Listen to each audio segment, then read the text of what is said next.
घर की बेटी दाल बराबर। आन्या डांस करने में उस्ताद। एक स्टेप जो वो देख लेती तो हूबहू उसे उतार देती।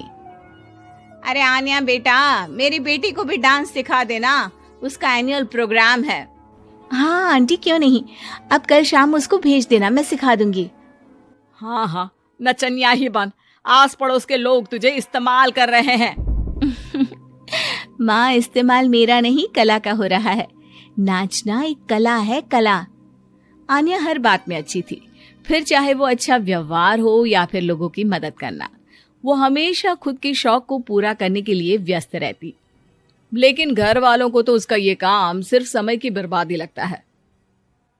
कहाँ है आन्या? उसको बोलो कि आज शाम को खाना वही बनाएगी। सपना देख लो कि तुम्हारी बेटी घर का खाना बनाएगी। अरे आसपास के लोगों का काम करने से उसे फुर्सत मिले तब तो कहीं जाकर वो हमारे घर का काम करेगी ना। देखो ना, इकलौती बेटी, ऊपर से गैर जिम्मेदार, अब करे तो क्या करे। तभी पड़ोस की पिंकी आ जाती है। अंकल आंटी, आन्या दीदी कहाँ है? वो क्या है ना, मेरा क्लास वर्क है, वो मुझे समझ में नहीं आ रहा, तो मम्मी ने कहा कि आन्या दीदी से पूछ लो। हाँ हाँ, क्यों नहीं, खुद का तो कोई काम है ही नहीं उसे। जाओ जाओ, सीढ़ी से ऊपर चली जाओ, वही कमरे में है आन्या। एक रोज शहर में डांस कंपटीशन वाले लोग आते हैं, जहां आन्या का डांस सबको पसंद आता है। क्या बात है, छोटे से शहर में इतना टैलेंट? बेटा, कौन सिखाता है आपको? कोई नहीं सर, वो क्या है ना, मैं टीवी देखकर सीख जाती हूँ। अरे वाह, और आपके मम्मी पापा कहाँ हैं? वो नहीं आए? नहीं, वो लोग नहीं आए हैं। आन्या कंपटीशन जीत जाती है और घर में टीवी वाले आन्या का इंटरव्यू लेने आते हैं। अरे क्या है, कहाँ घुसे जा रहे हो, क्या हो गया? आप आन्या की माँ है ना? वो क्या है ना, आपकी बेटी ने डांस का कंपटीशन जीता है, हमारे शहर के लिए ये गर्व की बात है, तो हम लोग उनका इंटरव्यू लेने आए हैं। ओहो, बड़ा तीर मारा हो जैसे। अरे उसे आता ही क्या है डांस के सिवा, कुछ और करती तो शायद गर्व होता। तभी वहां आन्या आ जाती है और पत्रकारों को इंटरव्यू देती है। उसी रोज पिता के ऑफिस में। देखो तो आजकल के बच्चे कितने स्मार्ट हैं, धन्य है ऐसे बच्चों के माता पिता को। और किस्मत वाले होते हैं ऐसे माता पिता, वरना मेरी बेटी तो किसी काम की नहीं, सारा दिन बस नाच गाने में ही दिमाग लगाती रहती है। अरे वो बच्ची हमारे शहर की ही है, कितना नाम कमा रही है डांस में, हम तो उसकी बात कर रहे हैं। अच्छा, कोई डांस में भी नाम कमा सकता है? अरे दे देना भाई पेपर की कटिंग, दिखाऊंगा आन्या को भी मैं।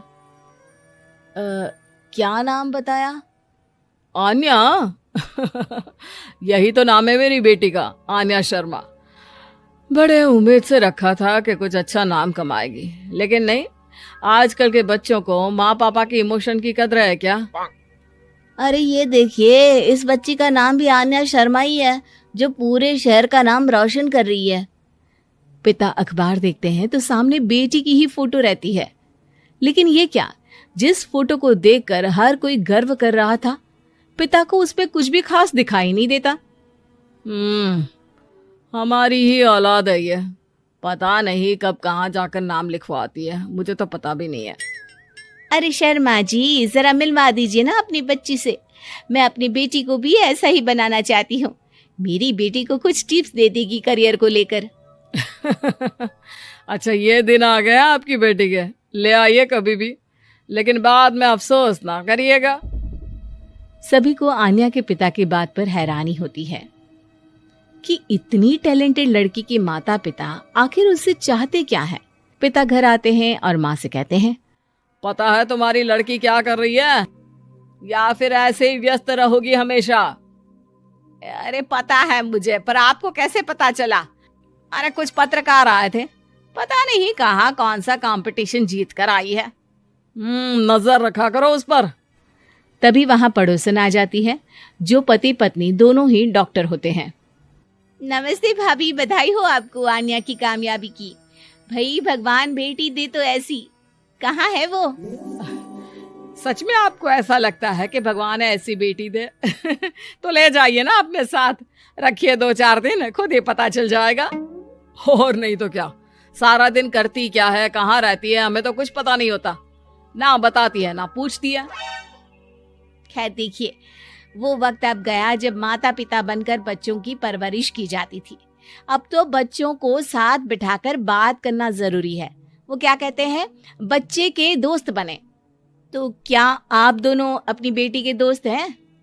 हाँ, बस अब यही बाकी रह गया था। खैर बताइए, क्या काम है आपको? वो क्या है ना, मैं और मेरे पति दोनों को ही इमरजेंसी कॉल आ गई है अस्पताल से। मेरी बेटी आन्या की अच्छी दोस्त है, तो मैं क्या उसे आन्या के पास छोड़ दूं अगर वो फ्री है तो? माँ कुछ बोलती उतने में ही आन्या आ जाती है। वाह आंटी, क्यों नहीं, मैं फ्री ही हूँ, आप निश्चिंत रहिए, मैं उसका पूरा ख्याल रखूंगी। थैंक्स बेटा। वो अपनी बेटी उनके घर छोड़ जाती है, जो आन्या की उम्र की ही होती है। ये क्या मजाक है आन्या? हम लोगों को सोना भी होता है और हर घर का अपना कायदा होता है। मुझे बिल्कुल पसंद नहीं है कि तुम किसी को भी घर में घुसा लो। धीरे बोलिए पापा, कैसी बात कर रहे हैं? अंकल आंटी डॉक्टर है, पता है ना डॉक्टर का फर्ज क्या होता है। अगर वो किसी की जिंदगी बचा रहे हैं तो क्या हमारा फर्ज नहीं बनता कि हम भी उनकी किसी न किसी तरह से मदद करें? आपको तो पता है घर पर अकेले रहना कितना अनसेफ है। हाँ, तो दुनिया को सेफ करने का जिम्मा तू नहीं ले रखा है? अरे बहुत महंगे अस्पताल के डॉक्टर हैं वो लोग, खूब पैसा मिलता होगा, लेकिन ये नहीं कि मेड रख ले। क्या कहती आन्या, कैसे माँ पिता को समझाती कि किसी की मदद करना कोई बुरी बात नहीं है। खैर कुछ महीनों बाद आधी रात को माँ जोर जोर से चिल्लाकर आन्या के कमरे में जाती है। बेटा बेटा आन्या, पापा के सीने में दर्द हो रहा है, बेटा कुछ कर। हाँ माँ, मैं डॉक्टर को फोन करती हूँ। आन्या डॉक्टर को फोन करती है, लेकिन माँ डॉक्टर को तो आने में काफी वक्त लग जाएगा, मैं पिंकी के पापा को बुला लाऊं? अरे वो नहीं आएंगे बेटा, वो लोग बहुत बड़े डॉक्टर हैं और हम लोगों के पास इतने पैसे भी नहीं है। माँ, मैंने डांस कंपटीशन में जो पैसे जीते थे वो है मेरे पास, आप चिंता न करें, बस पापा का इलाज करवा ले। आन्या के कहने पर वो बड़े डॉक्टर ना सिर्फ आन्या के पापा का इलाज करते हैं, बल्कि उन्हें ठीक करके घर भी ले आते हैं। आज मैं सिर्फ अपनी बेटी की वजह से बच गया, भगवान सबको ऐसी। पापा बन गए जेंटलमैन। शर्मा जी को कई लोग कंजूस समझते हैं, हालांकि वो हमेशा ही सेविंग्स की बात करते रहते हैं, पर कंजूस तो वो बिल्कुल भी नहीं है। उनकी सैलरी पूरी वो अपने परिवार पर खर्च कर देते हैं और जो कुछ बचता है उसे बैंक में जमा कराते हैं। उनके घर वाले और दोस्तों के बार बार बोलने के बावजूद भी वो खुद के लिए कुछ नहीं खरीदते। धीरे धीरे सबने बोलना ही छोड़ दिया, सिर्फ उनकी बेटी श्रेया अभी भी उन्हें इस चीज पर टोकती है। अच्छा सुनिए, आज आप ना बाहर जाएंगे ना तो मेरे लिए एक नई कढ़ाई ले आएगा, ये वाली जल के काली हो गई है। ऑफिस से लौटते वक्त ले आऊंगा, ठीक है? और खुद के लिए भी थोड़े नए कपड़े ले लो पापा, कब तक वही 6 जोड़ी कपड़े और ये पुरानी अटैची लेकर घूमोगे? पार्टी शादियों में पहनने के लिए भी आपके पास कुछ नहीं है पापा।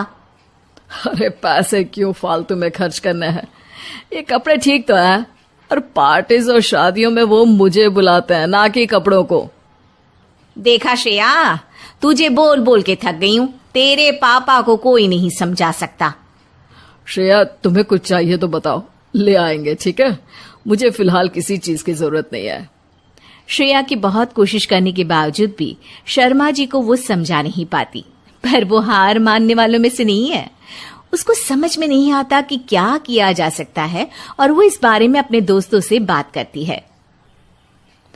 यार मुझे समझ में नहीं आ रहा कि क्या करूं कि पापा थोड़ा खर्च खुद पर भी तो कर ले। अरे ये तो अजीब है, एक आदमी इतनी मेहनत करके पैसे कमाता है पर खर्च नहीं करता। तूने अंकल से जिद करके देखा क्या? हाँ यार, सब करके देख लिया। मैं उनसे अगर गाड़ी भी मांग लूं ना तो मेहनत करके वो भी मुझे ला देंगे।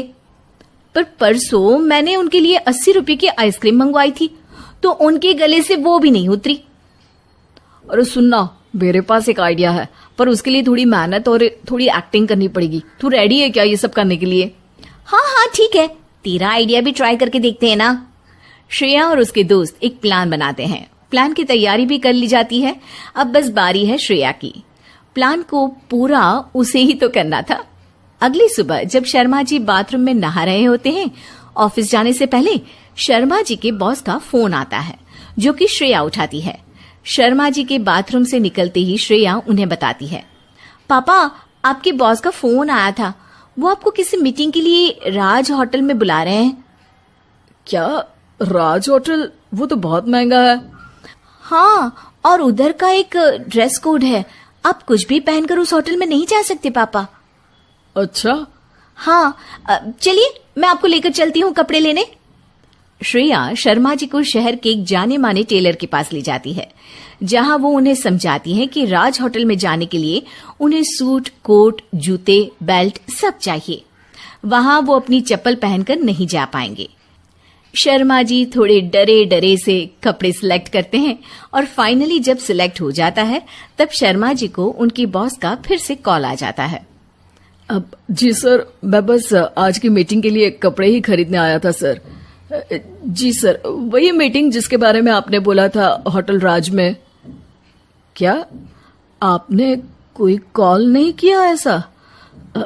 ठीक है सर, मैं यहाँ से जल्दी से निकलकर ऑफिस पहुंचता हूँ सर। जी जी जी ठीक है सर।